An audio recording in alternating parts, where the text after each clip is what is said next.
জানাই সম্পর্কের পক্ষ থেকে অনেক শুভেচ্ছা ও ভালোবাসা। দুর্গাপুর নাটকে ওয়েলফেয়ার সোসাইটিকে জানাই অনেক ধন্যবাদ আমাদেরকে আমন্ত্রণ করার জন্য।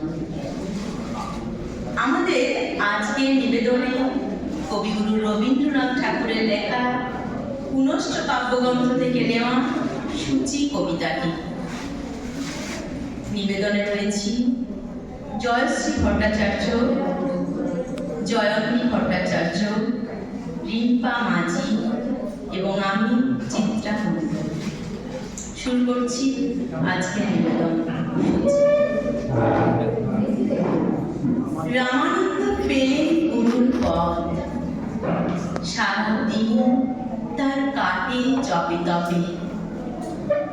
সন্ধ্যাবেলায় ঠাকুরকে ভোজ্য করে নিবেদন, তারপরে ভাঙে তার উপবাস।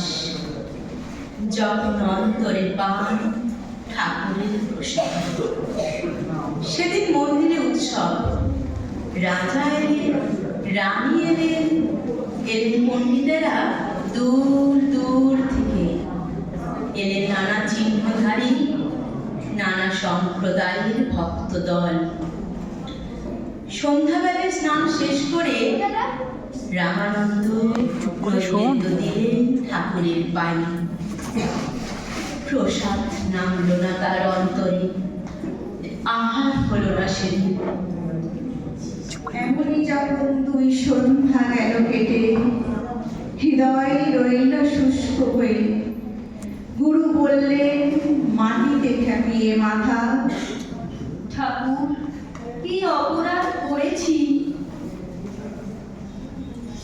ঠাকুর বললেন, আমার বাস কি কেবল বৈকুণ্ঠে?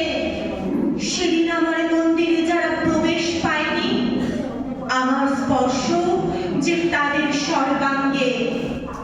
আমারই পাদলোক নিয়ে প্রাণ প্রবাহিনী বইছে তাদের শিরায়। তাদের অপমান আমাকে বেজেছে। আজ তোমার হাতের নৈবেদ্য অশুচি। লোকস্থিতি রক্ষা করতে হবে যে প্রভু। বলে গুরু চেয়ে রইলেন ঠাকুরের মুখের দিকে। ঠাকুরের চক্ষু দীপ্ত হয়ে উঠল। বললেন, যে লোকসৃষ্টি স্বয়ং আমার, যার প্রাঙ্গণে সকল মানুষের নিমন্ত্রণ, তার মধ্যে তোমার লোকস্থিতির বেড়া তুলে আমার অধিকারে সীমা দিতে চাও? এত বড় স্পর্ধা! রামানন্দ বললেন, প্রভাতেই যাব এই সীমা ছেড়ে, দেব আমার অহংকার দূর করে তোমার বিশ্বলোকে। তখন রাত্রি ৩ প্রহর। আকাশের তারাগুলি যেন ধ্যান মগ্ন। গুরুর নিদ্রা গেল ভেঙে। শুনতে পেলেন, সময় হয়েছে, ওঠো, প্রতিজ্ঞা পালন করো। রামানন্দ হাত জোর করে বললেন, এখনো রাত্রি গভীর, পথ অন্ধকার, পাখিরা নীরব, প্রভাতের অপেক্ষায় আছি। ঠাকুর বললেন, যখনই চিত্ত জেগেছে, শুনেছ বাণী, তখনই এসেছে প্রভাত। যাও তোমার ব্রত পালনে। রামানন্দ বাহির হলেন পথে একাকী। মাথার উপরে চাহে ধ্রুব তারা। পার হয়ে গেলেন নগর, পার হয়ে গেলেন গ্রাম। নদী তীরে শ্মশান, চণ্ডাল শবদাহে ব্যাপৃত। রামানন্দ 2 হাত বাড়িয়ে তাকে নিলেন বক্ষে। সে ভীত হয়ে বললে, প্রভু, আমি চণ্ডাল, নাভা আমার নাম, হেয় আমার বৃত্তি। অপরাধী করবেন না আমাকে।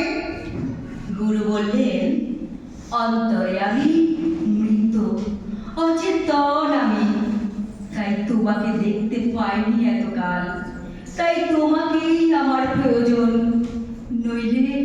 হবে না দিতে সৎকার। চললেন গুরু আগিয়ে, ভোরের পাখি উঠল ডেকে, অরুণ আলোয় শুকতারা গেল মিলিয়ে। কবির বসেছেন তার প্রাঙ্গণে, কাপড় বুনছেন আর গান গাইছেন গুনগুন স্বরে। রামানন্দ বসলেন পাশে, কণ্ঠ তার ধরলেন জড়িয়ে। কবির ব্যস্ত হয়ে বললেন, প্রভু, জাতিতে আমি মুসলমান, আমি জোলা, নিজ আমার বৃত্তি।